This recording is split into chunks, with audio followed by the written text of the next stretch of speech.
সাবেক আইজিপি বেনজির আহমেদের বিরুদ্ধে একের পর এক চাঞ্চল্যকর তথ্য, কখনো অস্বাভাবিক সম্পদের সন্ধান তো কখনো পাসপোর্ট জালিয়াতির খবর।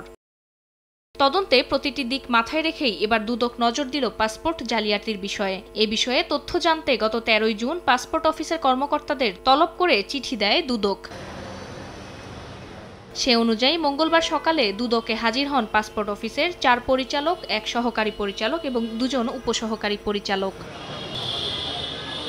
সাবেক এই আইজিপির বিরুদ্ধে অভিযোগ, তিনি সরকারি চাকরিজীবী পরিচয়ে লাল রঙের অফিসিয়াল পাসপোর্ট করেননি, এমনকি বেসরকারি চাকরিজীবী পরিচয়ে সাধারণ পাসপোর্ট তৈরিতেও আশ্রয় নিয়েছেন নজিরবিহীন জালিয়াতির।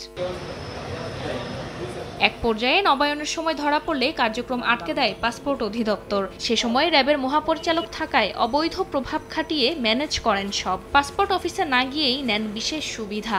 এখন জন্ম সনদ দিয়ে খোলো বিকাশ স্টুডেন্ট অ্যাকাউন্ট, নিজের বিকাশ নিজে কর।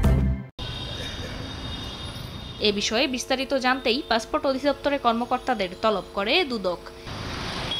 ফারজানা আক্তার, সময় সংবাদ, ঢাকা।